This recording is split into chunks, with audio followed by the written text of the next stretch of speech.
In the early days of Russia's full-scale invasion of Ukraine in 2022, most European leaders stood united, strong in their resolve, firm in their language.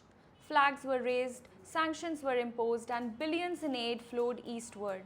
All seemed to be united for the Ukraine cause against Putin and Russia. But 3 years later, that unity has frayed, and now one by one, the leaders who tied their political fate to the Ukraine cause are falling. From the beginning, supporting Ukraine wasn't just a moral or strategic choice, it was a political gamble. Western European leaders pledged long-term military, financial and humanitarian aid, but as the war dragged on and the promised quick defeat of Russia never materialized, domestic patience began to wear thin. Inflation surged, energy prices skyrocketed, public services were strained, and in many countries, trust in political elites, already fragile, collapsed entirely. Take France.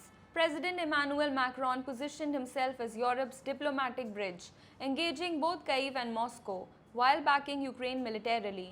But at home, his leadership has been rocked by crisis after crisis. Protests over pension reforms, rising living costs, and surging support for the right-wing national rally under Marine Le Pen all have weakened Macron's standing.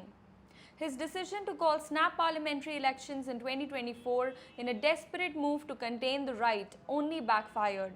The result? Political paralysis, a fractured legislature, and a president increasingly seen as isolated, even irrelevant. Now he has had to change his prime minister once again. Sébastien Lecornu will be the sixth French prime minister under Macron since the Ukraine war began. Macron is not leading, he is surviving, said one analyst, and support for Ukraine has become a flashpoint in that survival battle. Across the channel, the United Kingdom, once a leading voice for Ukraine, has seen a rapid turnover of prime ministers. Boris Johnson, perhaps Ukraine's loudest champion in Europe, tied his legacy to standing up to Putin. His regular trips to Kyiv made headlines and made him a folk hero there. But back home, scandals, economic mismanagement, and public fatigue led to his ousting. Then came Liz Truss, gone in 44 days. Then Rishi Sunak, who continued Ukraine's support but struggled to maintain credibility amid rising domestic chaos and a collapsing conservative base. In July 2024, Labour's Keir Starmer swept to power, but even he now faces pressure from the left and right over the UK's continued involvement in a costly foreign war as domestic priorities mount. In a country battling post-Brexit instability, war fatigue is growing, and Ukraine no longer dominates headlines or public sympathy.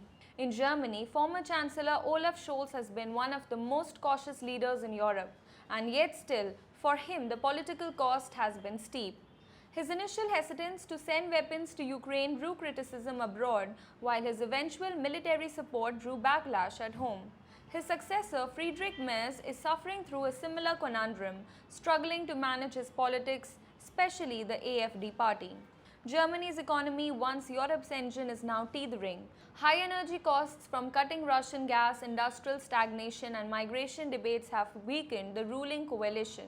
Meanwhile, the right-wing alternative for Deutschland has surged in the polls, backed by public fears over war escalation and national sovereignty. Merz in Germany are floundering, with many questioning whether the Ukraine stance was worth the domestic fallout. It's a pattern playing out across much of Europe. What began as a clear moral stand has evolved into a messy, open-ended commitment with unclear goals and no end in sight. Polls in multiple European countries show rising skepticism about continued aid to Ukraine, especially military assistance. Voters are asking, how long will this go on and what's the plan? Leaders who fail to provide satisfying answers are paying the price. In Slovakia, pro-Ukraine politicians were swept out of power. In Hungary, Viktor Orban has capitalized on war fatigue to tighten his grip, only opposing European Union consensus. Even in Italy, the government led by Giorgia Meloni walks a fine line between pro-NATO policy and nationalist messaging. This isn't just about Ukraine, it's about a deeper erosion of trust in the European political class. It's about the perception that leaders are more focused on geopolitics than groceries, on tanks rather than rent. The Ukraine war has exposed the limits of Europe's unity and the fragility of its democracies. As American support becomes uncertain and as Russia digs in for a long conflict, Europe faces a reckoning, not just in foreign policy but in its political soul.